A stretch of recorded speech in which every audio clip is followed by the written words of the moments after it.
Hey guys, welcome back to another video. It's Trey the DIY Ninja, and today we are going to be sublimating this graphic that I designed, this Ninja Boba Bae graphic, and it's a little cute ninja, my logo, holding a very happy boba.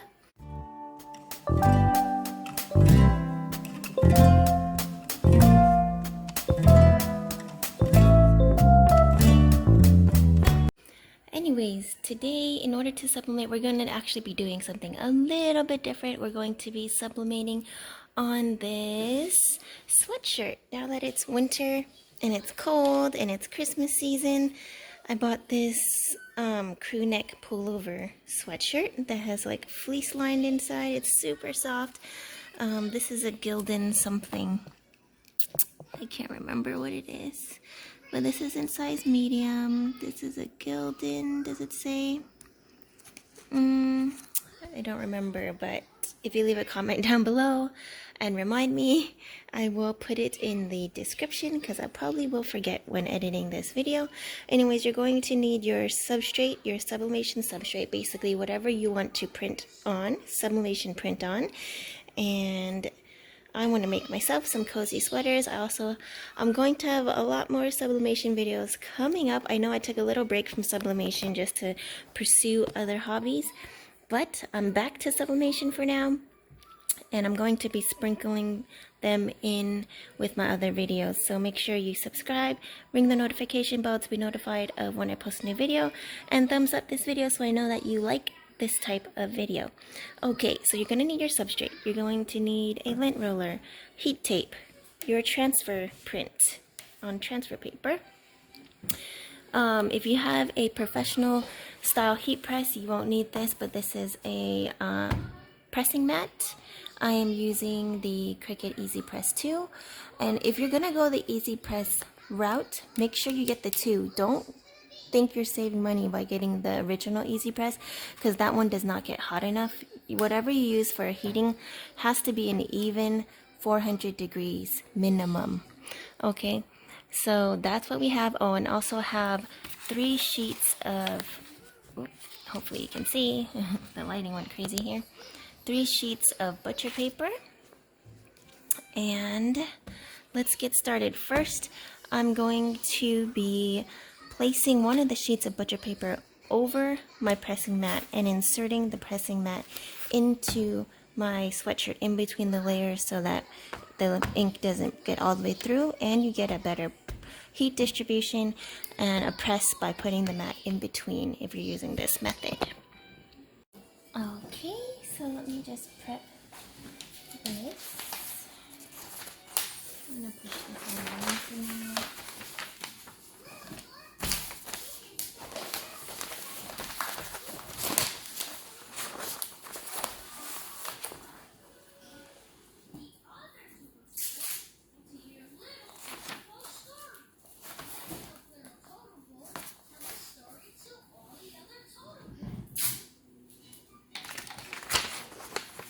And the blue tape that I'm using is just the tape that came on my printer, my Epson ET2760.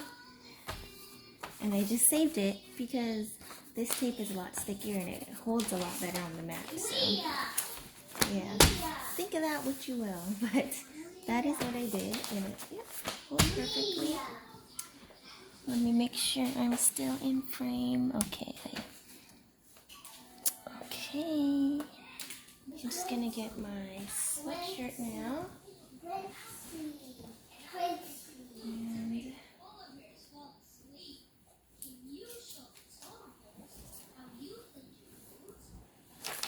And going to slip this into the sweatshirt. Okay, so now I'm going to take the lint roller and just lint roll this whole area of where I'm going to print, or potentially print, just in case, because if you don't do this, especially on white and light blue garments, they have a special coating on them, and if you don't do this and you press it, it will make all these little blue speckles and dots, and you don't want that on your garment.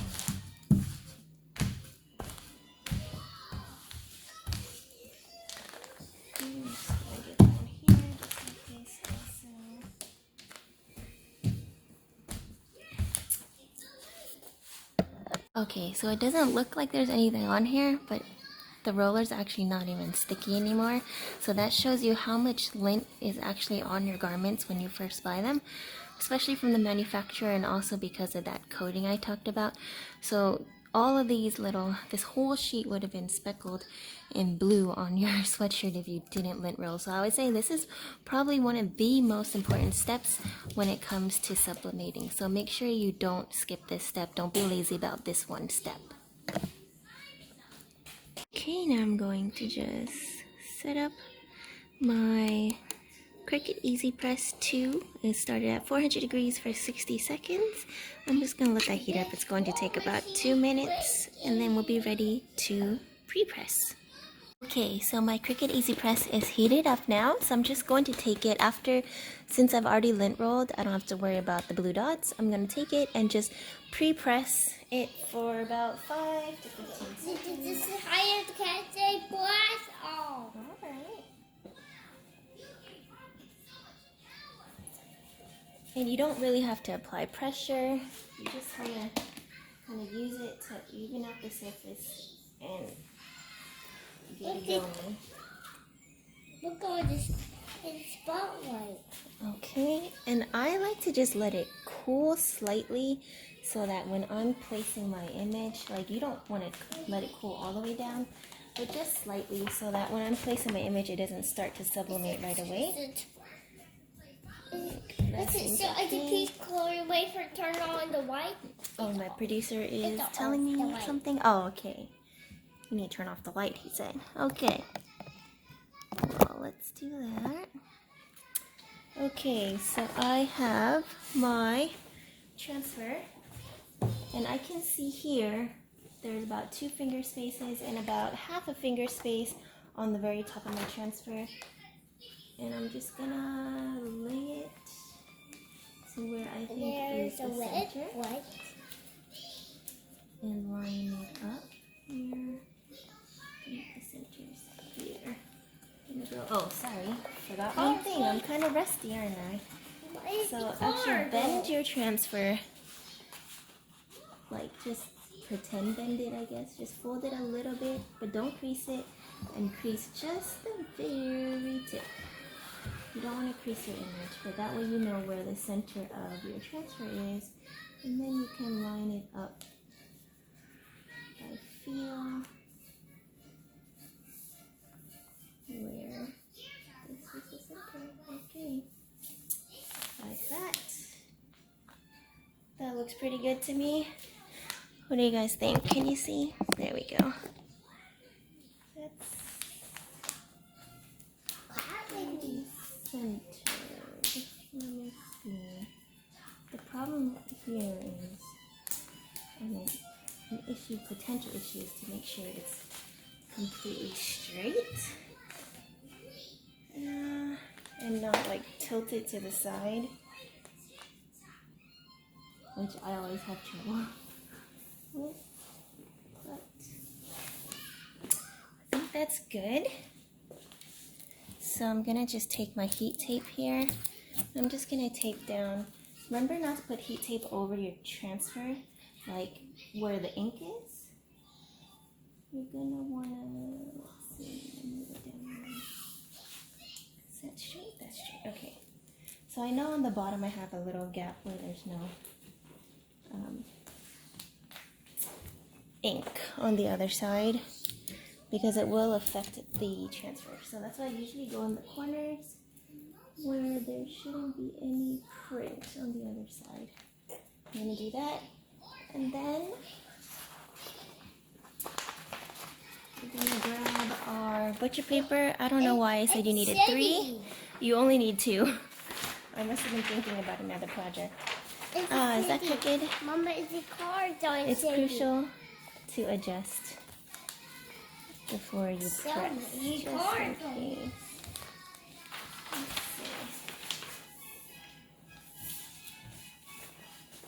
That looks better. I think it was a little crooked. Okay. Oh, we're back here, almost home. Okay. God, there's my Careful. Get that, please. Thank you. Is it crooked now? Yeah. Okay, I'm gonna adjust it again one more time. This is like the very, very crucial part. I'm assuming if I line the top up right, the bottom should be straight as well.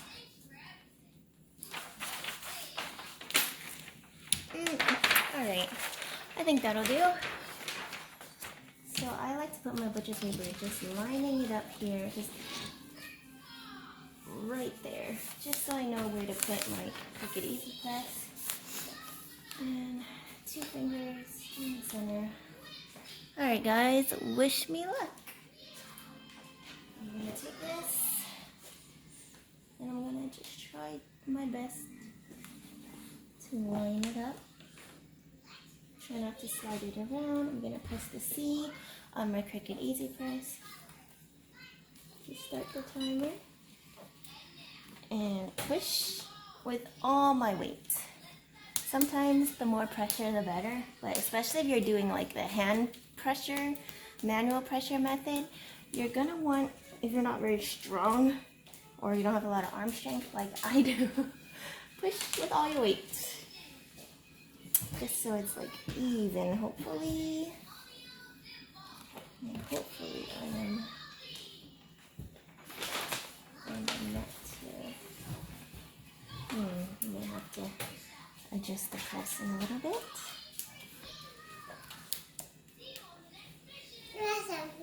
Crackers. Okay, I'll be back when this is done. Okay, so the timer has beeped, but I'm just gonna lift and just push for another additional 10 seconds, just to make sure I didn't miss any parts. And because I have the tape there, I don't have to worry about the transfer moving. And let's just push here for a couple seconds. Okay. This back on this little cradle. And this paper, discard it. Don't reuse it. You can see there may be a little bit of residual ink on here.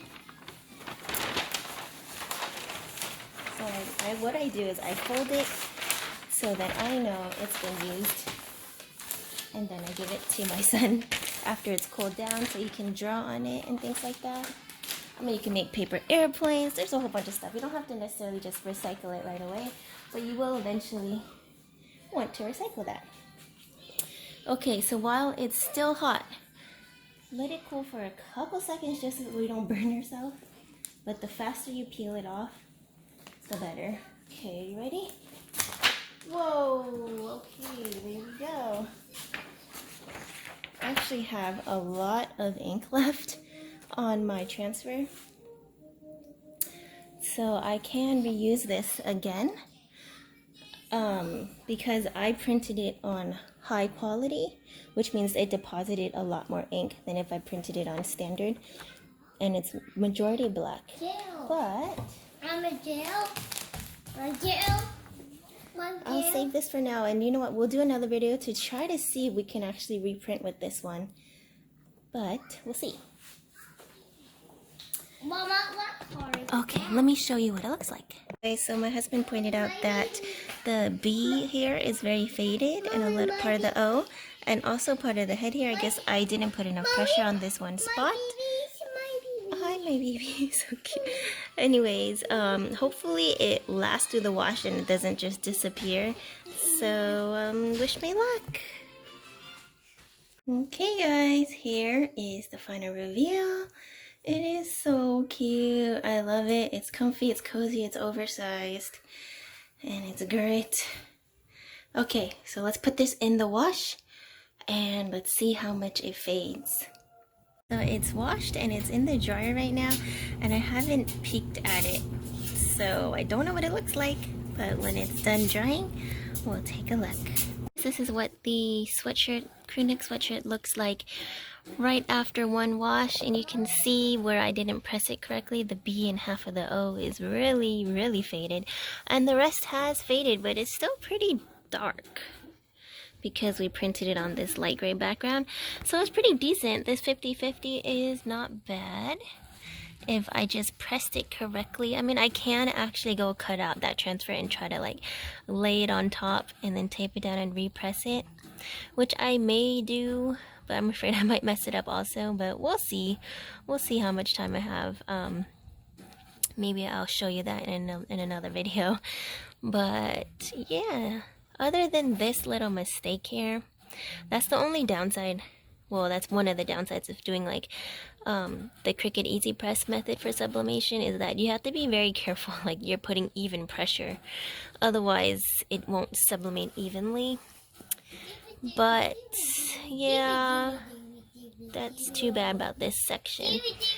But other than that, it looks pretty good, pretty bold.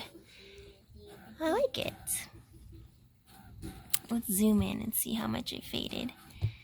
See, it's a little bit more speckled, I guess. But yeah, there's the blend. But actually, it looks pretty decent. Yeah, not bad. Anyways, thanks for joining me. Make sure to subscribe, thumbs up this video, leave a comment down below, and I'll see you guys next time. Bye!